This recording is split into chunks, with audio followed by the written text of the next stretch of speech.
The future of Bashar al-Assad. A civil war in Syria grinds on relentlessly. Is the embattled president losing his grip? And after signing a landmark nuclear deal with world powers, what's the foreign minister of Iran doing in Damascus? This is Inside Story.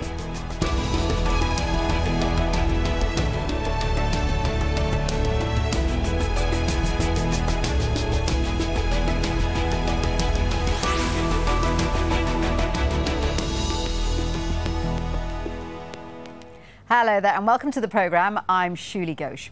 It's been 4 long years of war, almost 250,000 people dead, millions more displaced, and more rebel groups and ISIL fighters taking territory.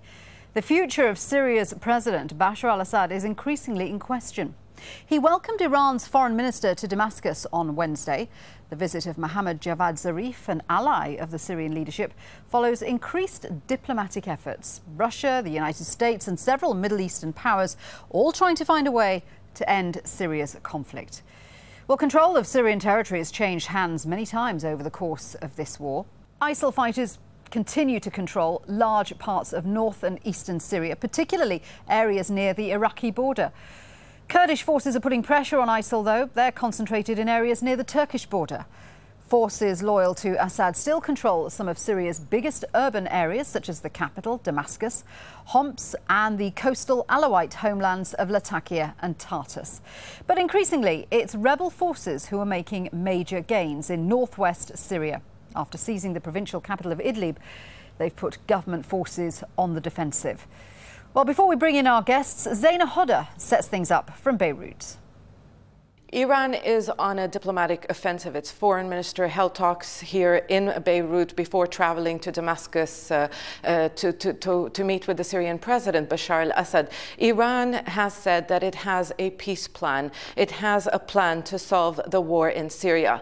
The foreign minister did not divulge any details, but what we understand from Iranian state media is that it involves a ceasefire, the creation of a national unity government, amending the constitution, as well as holding elections under international supervision. No mention on the fate and future of the Syrian president, Bashar al-Assad, which really has been the sticking point since the start of the conflict. The opposition is unlikely to accept any deal that would see the Syrian president stay in power. In fact, Saudi Arabia, which supports the opposition, made its position very clear after talks in Russia, saying that we consider Assad as part of the problem and not a solution.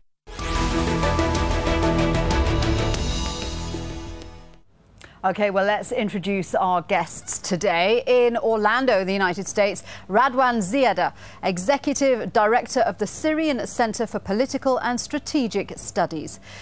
From London, Aaron Reza Merat, an Iran analyst for the Economist Intelligence Unit.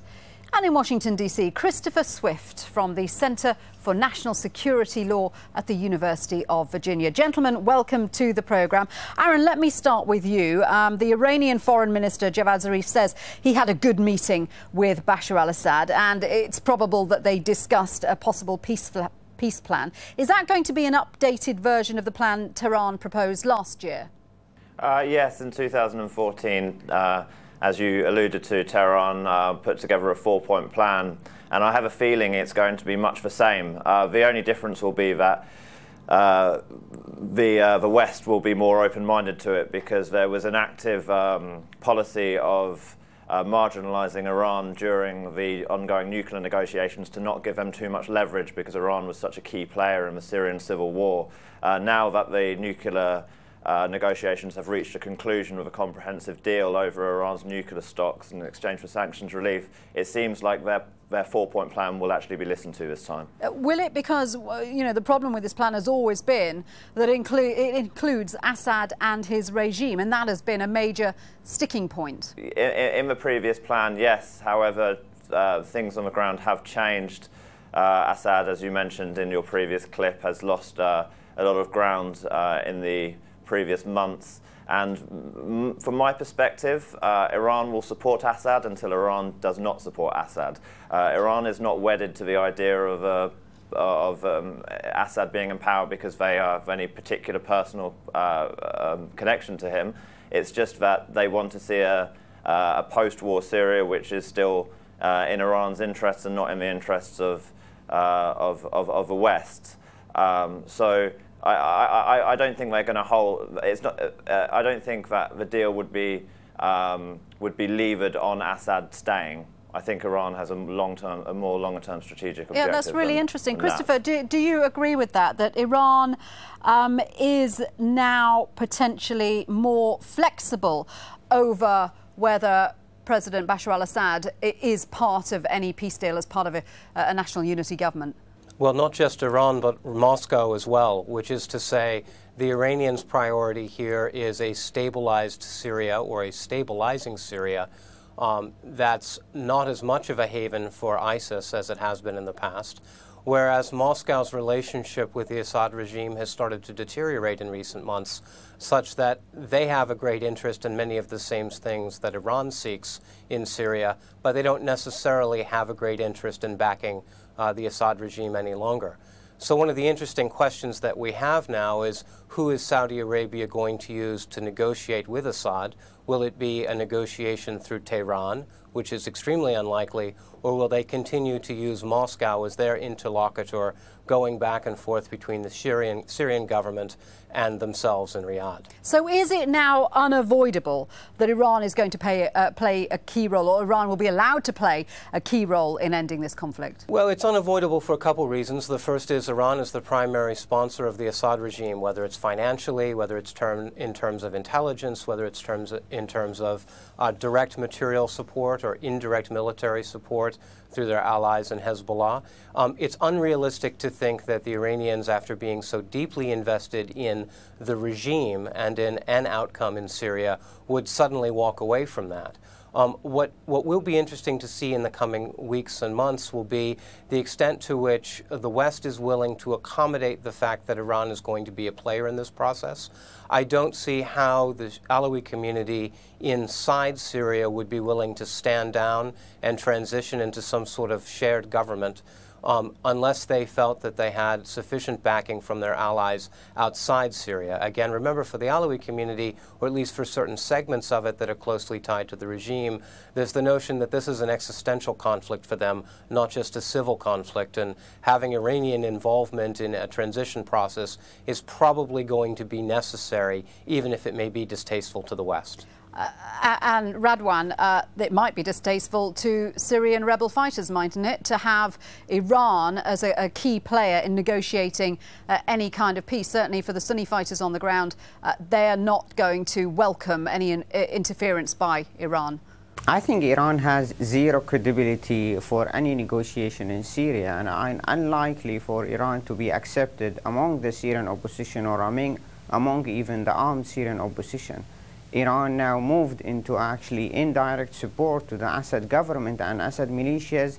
Into direct support, we have Al-Quds forces fighting in Aleppo and in Idlib and in Zabadani. And the last truce actually among the opposition and the Shia militias actually moderated by Iran itself. That's clear that Iran, it's crossed the thresholds of the Iranian involvement in the Syrian civil war. Why do you say Iran has zero credibility when it has at least managed to work with Turkey to secure this 48-hour ceasefire in Zabadani and in those two villages in Idlib province? I mean, that's a major achievement, isn't it? It's not clear. Even it's not a ceasefire. It's not truce. It's 48 hours actually just for them to release actually the Iranian fighters who's been actually under siege in Kafraya and Fo'a in Idlib. This is why I no longer that the Iran has any credibility to be actually looking for stability in Syria. Now, Iran, because they know any government after Assad, they will kick any Iranian interest out of Syria, because Syria, it's basically majority are Kurds and Sunni Arab country, which they don't welcome any Iranian role in Syria anymore. This is why I think the rhetoric that the Iranian or even the Russian government repeating they are willing to negotiate in Syria. I've been in Russia 3 times and I met with the Russian Minister of Foreign Affairs, Lavrov. We've been hearing these terms and these sentences for 3 years, but nothing changed on the ground. they still, Iran and Russia, supporting and backing Assad government in every steps. In the last you don't 48 agree hours, with Aaron. You don't agree with Aaron that Iran is now looking at potentially ditching President Bashar al-Assad because he no longer fulfills their interests. Of course, I disagree, and this is actually that Okay. this is the facts on the ground, because it's been repeating that they don't have special interest in Assad, but actually what they are doing on the ground is exactly the opposite. Okay. And they helping militias, more sectarian militias, to fight on behalf of Assad. They get into Syria into such stage where actually we no longer know who's who in Syria. Okay, well, let's have a look at what Iran is saying. Iran's foreign minister believes that last month's nuclear agreement from world powers opens a window of opportunity for more cooperation in the Middle East. We believe solving the nuclear issue established a solid ground for more cooperation between the countries of the region, the Islamic countries in this region. Internal conflict, sectarianism and extremism are considered amongst the biggest challenges in this region, and we can't overcome these challenges without more cooperation between countries in the region. Aaron, is Iran being sincere there? Is there going to be more regional cooperation? We've already seen Iran working with Turkey. Does that mean there's going to be more or different alliances on the ground in the Middle East going forward? I mean, if you look back at the last 4 years of the conflict, Iran has continuously tried to reach out to its partners in the GCC, Saudi Arabia, Qatar. Zarif, the foreign minister of Iran, has just been on a whirlwind tour of the Arab states. He's penned press releases in the Omani and Qatari press, which haven't been picked up in any of the major Arab newspapers, referring to your previous guest statements that Iran has no credibility in the process. I understand his position in some ways. Iran has been fueling Assad. Assad has been dropping barrel bombs on a majority Sunni population. It's not without blame. However, civil wars end when all the financiers of that civil war get together. If you look at Lebanon in 1989, they all met in a luxury hotel in the Saudi Arabian summer retreat, and they hammed out a deal because enough blood had been shed, and they fight. And it's an unpalatable situation. But Aaron, isn't it the case that Iran wants to maintain control in Syria because of Syria's strategic location, you know, a second front against Israel, and B, they can funnel weapons through to Hezbollah in Lebanon. They're not going to do anything that jeopardizes that influence.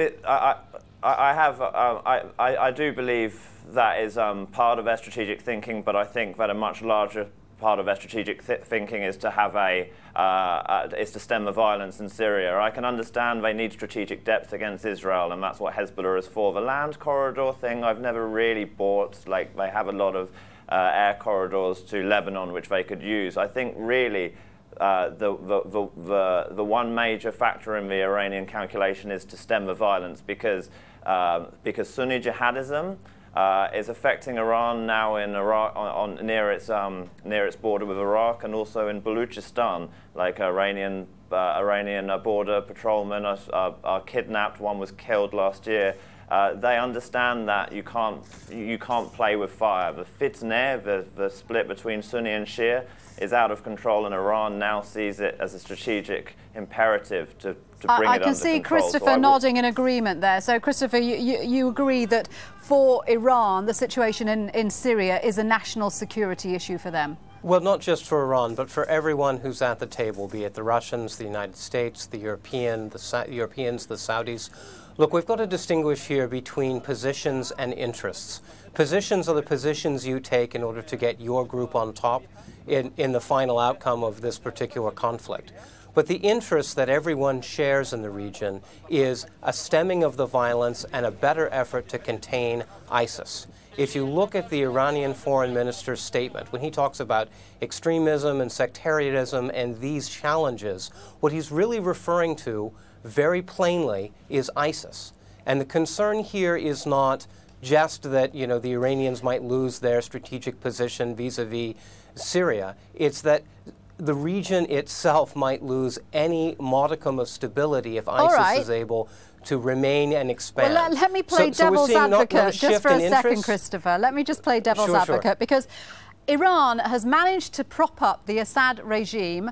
Even when it's been under the full weight of sanctions and with a weakened economy, it's managed to pump in something like $6 billion a year to support Assad. Now, we've got a prospect of lifting sanctions on Iran, which means Iran has billions and billions and billions of dollars, which it could pump into Syria to prop up the Assad regime against ISIL fighters. How do you know that's not going to happen? So two separate issues here. The first is whether or not Iran's going to be involved in Syria. Certainly they are, and the West certainly has good reason to be concerned there. The second is what Iran's priority is in terms of being involved in Syria. It is no longer supporting Assad. It might be supporting the regime, and it is definitely stemming the violence in order to contain and hopefully mitigate the threat posed by ISIS. Okay, Aaron, so if we break what do these you three say to things that? down rather than conflating them, we get a better understanding of what they're after. Aaron, there is a fear among skeptics that Iran could simply use its newfound empowerment after the Iran deal to interfere even more in Syria. What do you say to that? I think before the Iran nuclear deal took place, Iran wasn't all powerful as commentators suggest. It was seeking to prop up the Assad regime just because it didn't see a viable alternative to run Syria. None of the rebel groups agree with each other. If the Assad regime falls, Syria could turn into a civil war like Afghanistan in the 90s, like Lebanon in the 70s and 80s. Now that the Americans and the Iranians have put aside their mutual hostility and they will allow some rapprochement between themselves, they can both be active players to seek peace in Syria. Iran's overtures to try and seek peace in Syria before were ineffective, so they were always just framed as supporting Assad because the Americans blocked them. They were marginalized politically. Okay, Radwan, let me ask you this. It's also been suggested by our other two guests that Moscow as well is also changing its position on Assad. What is your view? Is the fact that Moscow may be becoming increasingly worried by Assad's precarious position and the rise of ISIL fighters, does that mean that there is now more chance for some kind of negotiated peace? I don't think so. It's all the Russian and the Iranian actually blah blah. It's nonsense. The Iranian interest and the Russian interest in Syria still actually backing Assad, or actually interest in serving a civil war. But Russia did agree with the recent Security Council resolution. Outside of Syria. Russia did agree with the Western powers on the recent Security Council resolution to set up an investigation into who was responsible for using chemical weapons. Yeah, but there is no accountability in the process. Even if you identify who's responsible, and even actually next day, Lavrov himself slammed that any report that the Assad is responsible in using the chemical attacks in Western Ghouta, which actually happened 2 years ago from today. The point here that I have different perspective of what's the Iranian and the Russian interest in Syria. They know their interest actually to stay Assad in power. And it's very clear, anyone understands the Assad regime, if the Assad, the family is controlled. Aaron, what do you want to say to that? Because I can see that Aaron is trying to get in there. I understand Iran's position up until very recent months may have been to keep Assad in power, but why would it be in Iran's interest to keep Assad in power and to maintain the civil war? You seem to be suggesting that endless civil war is in Iran's interests. I was just wondering if you had an answer to why that would be. Why isn't it in Iran's interest to end the civil war in Syria? Yeah, because they don't have other options. If we do have actually transition in Syria, they will kick any Iranian interest or Russian interest outside. Now, but that's not entirely true. Iran could use its influence to make sure there's a government which appreciates Iran's interests. Syria is different than in Lebanon. In Lebanon, they have actually a Shia majority in Lebanon where they can keep interest. The same like in Iraq, they have Shiite majority who they can keep their interest because actually they sit aligned with Iran. In Syria, the case is different. You have actually 2/3 of the population, or even more, 90% of the population against any Iranian involvement or any involvement interest in Syria. And this is the clash here. Let's just take the discussion in a slightly different direction. After the Iran deal was signed, President Obama told reporters that Iran had to be included in any peace talks about Syria. He said the solution required agreement among the major powers that are interested in Syria, and he added, Iran is one of those players. I think it's important for them to be part of that conversation.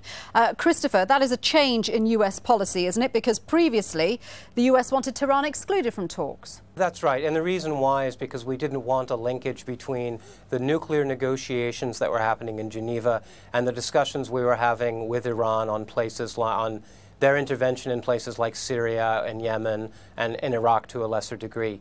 Look, this is a matter of pragmatism, it's not a matter of preference. Civil wars and proxy wars are driven by people who hate one another enough to kill one another. And the fact of the matter is, at the end of the day, if you want to stop that kind of conflict, then all of the parties to that conflict and all of the parties that support various parties to that conflict need to be around the table.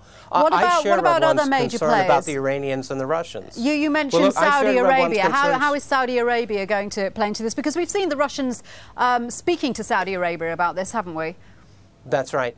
And so what you're seeing is the Saudis and the Russians have an open line of communication and a relatively pragmatic one, whereas the Saudis don't have a good relationship with Tehran, and they have no relationship whatsoever with Damascus. So to the extent that they want to talk to Tehran or Damascus, they're doing so through Moscow. That's just the current state of the diplomacy.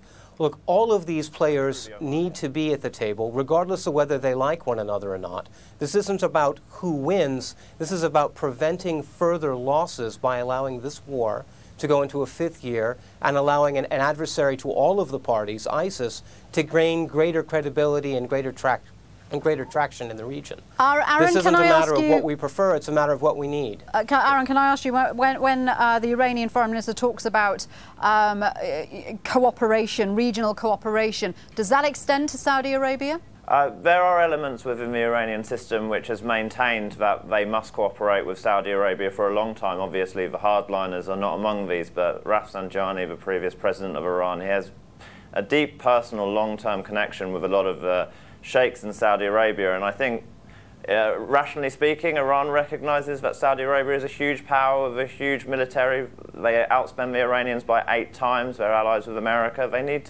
We need to do business with the Saudi Arabians. It's just that, from my point of view, the Saudi Arabians are less inclined to do diplomatic business with the Iranians. There was a report that the Saudi Arabians said, if Hezbollah leave, we'll stop supporting our rebel groups who are fighting against Assad in Syria, and that is a start if those reports are true. But I think that Saudi Arabia really needs to take seriously that it needs to engage with Iran more directly rather than indirectly through the Omanis. Okay, we are coming to the end of the discussion. I just want to ask Radwan one final question.